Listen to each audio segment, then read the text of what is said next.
السلام علیکم ورحمۃ اللہ وبرکاتہ۔ دوستو، امید ہے کہ آپ تم حضرات بخیر و عافیت ہوں گے۔ اللہ تبارک تعالیٰ آپ کو ایسے ہی بخیر و عافیت رکھے۔ حضرات گرامی، رمضان المبارک کا مہینہ بڑی قدر و قیمت والا مہینہ ہے۔ اللہ تبارک تعالیٰ نے بے پناہ رحمتوں کا، برکتوں کا نزول اس مہینے میں فرماتے ہیں۔ لیکن کچھ خاص لوگ بھی ہیں جن کے لیے یہ رمضان المبارک کا لمحہ یا مہینہ یا دن ان کے لیے بد دعا کے باعث بنتے ہیں۔ آقا نامدار محمد عربی صلی اللہ علیہ وسلم نے ایسی بد دعاؤں پر آمین کہا ہے۔ بحیقی صحیح شریف میں، اسی طریقے سے ابن حبان میں، سنن کبریٰ میں اور ابن خزیمہ جیسی مستند کتابوں میں اللہ کے نبی صلی اللہ علیہ وسلم کی ایک روایت موجود ہے۔ سیدنا حضرت کعب ابن عجرہ رضی اللہ تعالیٰ عنہ روایت کرتی کہ ایک مرتبہ نبی پاک صلی اللہ علیہ وسلم مسجد میں تشریف لائے اور ممبر میں تشریف لے گئے، اور لوگوں کو کہا کہ تم قریب ہو جاؤ ممبر سے۔ کہا کہ جب ہم لوگ ممبر سے قریب ہو گئے تو نبی پاک صلی اللہ علیہ وسلم ممبر پر چڑھنے لگے۔ جب پہلی سیڑھی پر قدم رکھا تو کہا آمین، جب دوسری سیڑھی پر قدم رکھا تو کہا آمین، جب تیسری سیڑھی پر قدم رکھا تو کہا آمین۔ جب نبی پاک صلی اللہ علیہ وسلم ممبر سے نیچے اترے تو حضرات صحابہ نے پوچھا نبی پاک صلی اللہ علیہ وسلم، اس سے پہلے اس طرح کی باتیں ہم لوگوں نے نہیں دیکھی تھی کہ آپ نے پہلی سیڑھی پر قدم رکھا تو کہا آمین، دوسری سیڑھی پر قدم رکھا تو آمین، تیسری سیڑھی پر قدم رکھا تو آمین کہا۔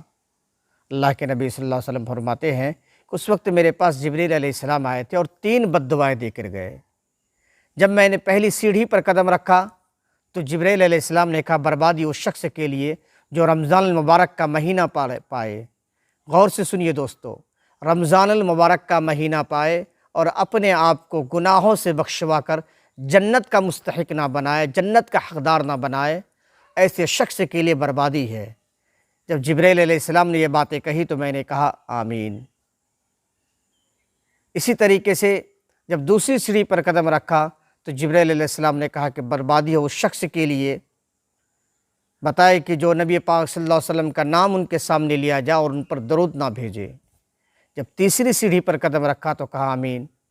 اللہ کے نبی نے فرمایا کہ جبریل علیہ السلام بد دعا دے کر گئے کہ بربادی اس شخص کے لیے جن کے والدین میں سے کوئی ایک یا دونوں بڑھاپے کو پہنچ جائے اور وہ ان کی خدمت کر کے اپنے آپ کو جنت کا مستحق نہ بنائے، ایسے شخص کے لیے بھی بربادی ہے، بد دعائیں ہیں۔ جبریل علیہ السلام جیسے عظیم الشان فرشتے کی بد دعا ہی کافی تھی، لیکن نبی پاک صلی اللہ علیہ وسلم کے آمین کہنا نے اس بد دعا کو اور شدت لا دی اور زیادہ سخت بنا دیا۔ تو دوستو، اسی طریقے سے روایت کے اندر ابو مسعود غفاری رضی اللہ تعالیٰ فرماتے ہیں کہ رمضان المبارک کا مہینہ شروع ہو چکا تھا۔ میں نے نبی پاک صلی اللہ علیہ وسلم کو یہ فرماتے ہوئے سنا کہ جو شخص اگر لوگوں کو یہ معلوم ہو جائے کہ رمضان کے مہینے میں برکتوں کا، رحمتوں کا جتنا نزول ہوتا ہے، اور یہ بات لوگوں کو معلوم ہو جائے تو لوگ خواہش کرنے لگے کہ پورے سال رمضان المبارک کا مہینہ رہے، پورے سال ہم روزے رہے۔ بڑی عظمت اور بڑی شان، بڑی رفعت اور اسی طریقے سے بڑے بلندی اور اعلیٰ مرتبت والا یہ مہینہ ہے۔ دوستو، یقیناً اس مہینے کے اندر ایک رات آتی ہے، انشاءاللہ اس کے بارے میں بہت جلد ہم آپ کے سامنے تفصیلی بیان رکھیں گے، شب قدر کے بارے میں، کہ ایک رات صرف بھی کسی کو مل جائے۔ قرآن کریم فرماتے ہیں کہ انا انزلناہ فی لیلۃ القدر وما ادراک ما لیلۃ القدر لیلۃ القدر خیر من الف شہر۔ 1000 مہینوں سے یہ بہتر ہے۔ ایک رات اگر مل جائے تو ہماری زندگی میں جتنی دن نہیں، عمر نہیں، اس سے زیادہ بتائے کہ ہمارے نام اعمال میں ثواب داخل ہو جائیں گے، اور ایک رات ہی ہمارے نجات کے لیے کافی ہے۔ تو دوستو، ہمیں فکر کرنے کی ضرورت ہے۔